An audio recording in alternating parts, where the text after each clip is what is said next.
తెలంగాణ అస్తిత్వాన్ని పరిరక్షించడానికి మరోసారి పోరాటానికి సిద్ధం కావాల్సిన సమయం వచ్చిందని బీఆర్ఎస్ నేత అయినటువంటి హరీష్ రావు అయితే పిలుపునిచ్చారు. మంగళవారం తెలంగాణ భవన్ లో జరిగిన దీక్షా దివాస్ కార్యక్రమంలో మాట్లాడుతూ ముఖ్యమంత్రి రేవంత్ రెడ్డిపై తీవ్ర విమర్శలు అయితే గుప్పించారు. గత 2 ఏళ్లుగా సీఎం రేవంత్ రెడ్డి తెలంగాణ అస్తిత్వాన్ని దెబ్బతీస్తున్నారని, ఒకవేళ తెలంగాణ అస్తిత్వానికి ద్రోహం చేస్తున్న వారి చరిత్ర గనక రాస్తే అందులో మొదటిగా రేవంత్ రెడ్డి పేరే రాయాల్సి వస్తుందని హరీష్ రావు అయితే మాట్లాడారు.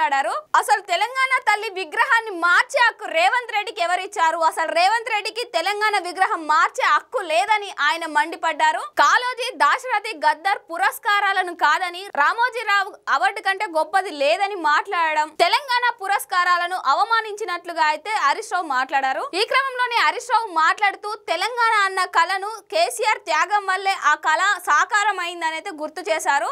ఒకవేళ కేసీఆర్ గనక దీక్ష చేయకపోతే తెలంగాణ ప్రకటన వచ్చేది కాదని, పదవులను సైతం గడ్డిపోచలాగా వదిలేసిన వ్యక్తి కేసీఆర్ అని, నిమ్స్ లో ప్రాణాల మీదకి వచ్చిన కూడా దీక్షను విరమించలేదని, అట్లాంటి వ్యక్తికి తెలంగాణ ప్రజల యొక్క ఆశీర్వాదం ఎప్పుడు ఉంటుందని, కేసీఆర్ ఆరోగ్యం బాగుందని, ఆయన ప్రజల్లోకి ఎప్పుడు రావాలో ఆయనకు తెలుసు, ఆయన ఆ సమయంలోనే ప్రజల్లోకి వస్తారని హరీష్ రావు అయితే మాట్లాడడం జరిగింది. ప్రజలకు పాలకుల మధ్య తేడా అనేది తెలిసిందని, మళ్ళీ తిరిగి కేసీఆర్ అధికారంలోకి రావాలని ప్రజలు ఆశిస్తున్నారని, కాంగ్రెస్ పాలకులు తెలంగాణ యొక్క చరిత్రను వక్రీకరిస్తున్నారని విమర్శలు అయితే చేయడం జరిగింది.